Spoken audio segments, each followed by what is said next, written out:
കാസർഗോഡ് ജില്ലയിൽ വികസന ചരിത്രത്തിൽ പുതിയ അധ്യായം തീർത്ത് ബേഡെടുക്ക ഹൈടെക് ആട് ഫാം മന്ത്രി ജെ ചിഞ്ചുറാണി നാടിന് സമർപ്പിച്ചു. 1000 മലബാറി ആടുകളുടെ ഫാമായി കേന്ദ്രത്തെ വികസിപ്പിക്കുമെന്ന് മന്ത്രി ജെ ചിഞ്ചുറാണി പറഞ്ഞു. 2.66 കോടി രൂപ നിർമ്മാണ ചിലവിൽ ജില്ലയ്ക്ക് അഭിമാനമായി ആട് ഫാം യാഥാർത്ഥ്യമാക്കുന്നതിൽ ജനപ്രതിനിധികളുടെയും ഉദ്യോഗസ്ഥരുടെയും പങ്ക് ചെറുതല്ലെന്ന് മൃഗസംരക്ഷണ ക്ഷീരവികസന വകുപ്പ് മന്ത്രി ജെ ചിഞ്ചുറാണി പറഞ്ഞു.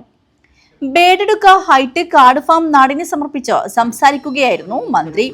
മൃഗസംരക്ഷണ വകുപ്പിന്റെ 1.12 കോടി രൂപയും കാസർഗോഡ് വികസന പാക്കേജിൽപ്പെടുത്തി 1.54 കോടി രൂപയും കൂടി 2.66 കോടി രൂപയോളം വരുന്ന നിർമ്മാണ പ്രവർത്തനങ്ങളാണ് ആട് ഫാമിനു വേണ്ടി ചിലവാക്കിയതെന്നും ഫാം യാഥാർത്ഥ്യമാക്കുന്നതിൽ ജില്ലാ ഭരണകൂടവും ഗ്രാമപഞ്ചായത്തും ജനപ്രതിനിധികളും മൃഗസംരക്ഷണ വകുപ്പിലെ ഉദ്യോഗസ്ഥരും വഹിച്ച പങ്ക് ചെറുതല്ലെന്നും മൃഗസംരക്ഷണ ക്ഷീരവികസന മൃഗശാല വകുപ്പ് മന്ത്രി ജെ ചിഞ്ചുറാണി പറഞ്ഞു.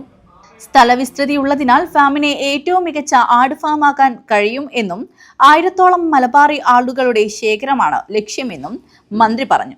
ജലസേചന സൗകര്യവും തീറ്റപ്പുൽ കൃഷിയും ക്രമീകരിച്ചുകൊണ്ടാണ് ഫാം തുടങ്ങിയതെന്നും തുടർ പ്രവർത്തനങ്ങൾക്ക് നടപ്പു സാമ്പത്തിക വർഷത്തിൽ മൃഗസംരക്ഷണ വകുപ്പിന് തുക അനുവദിച്ചിട്ടുണ്ടെന്നും മന്ത്രി പറഞ്ഞു.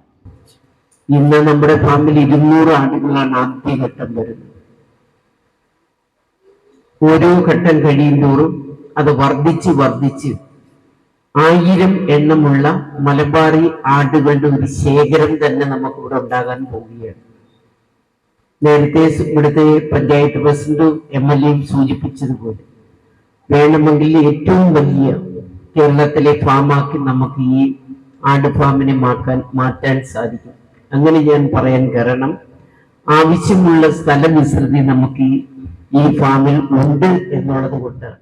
1.2 കോടി രൂപയും കാസർഗോഡ് വികസന പാക്കേജിൽ ഉൾപ്പെടുത്തി 1.54 കോടി രൂപയടക്കം 2.66 കോടി രൂപ ചെലവഴിച്ചാണ് നമ്മുടെ ഈ ഫാമിന്റെ നിർമ്മാണ പ്രവർത്തികൾ ഇന്ന് പൂർത്തീകരിക്കുവാൻ സാധിച്ചിട്ടുള്ളത്.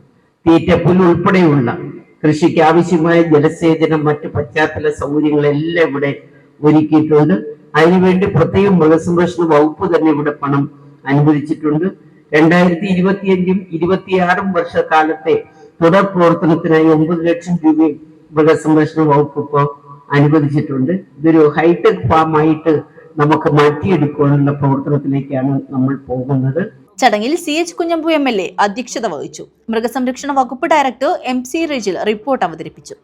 M മുഹമ്മദ് ആസിഫ് കർഷക സെമിനാർ നയിച്ചു. പരിപാടിയിൽ ആട് ഫാം 2ാം ഘട്ടത്തിന്റെ വിശദ പദ്ധതി രേഖനിർമ്മിതി കേന്ദ്രം ജനറൽ മാനേജർ EP രാജമോഹനിൽ നിന്നും കെട്ടിട രേഖകൾ സംസ്ഥാന housing board executive engineer KV അഞ്ജനയിൽ നിന്നും മൃഗസംരക്ഷണ വകുപ്പ് ഡയറക്ടർ ഡോക്ടർ MC റെജിലും ജില്ലാ മൃഗസംരക്ഷണ ഓഫീസർ PK മനോജ് കുമാറും ഏറ്റുവാങ്ങി.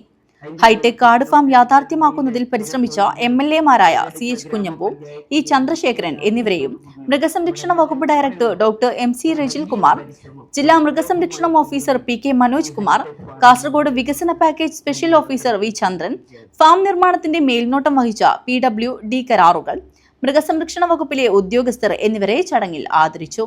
E ചന്ദ്രശേഖരൻ MLA, മുൻ MLA K കുഞ്ഞിരാമൻ, കാസർഗോഡ് വികസന package special officer V Chandran, Bedadka ഗ്രാമപഞ്ചായത്ത് member P Vasanthakumari, housing board executive engineer KV Anjana തുടങ്ങിയവർ ചടങ്ങിൽ പങ്കെടുത്തു. ബേഡെടുക്ക ഗ്രാമപഞ്ചായത്ത് പ്രസിഡന്റ് M ധന്യ സ്വാഗതവും Bedadka hi tech farm special officer S Raju നന്ദിയും പറഞ്ഞു. News bureau, Kasaragod.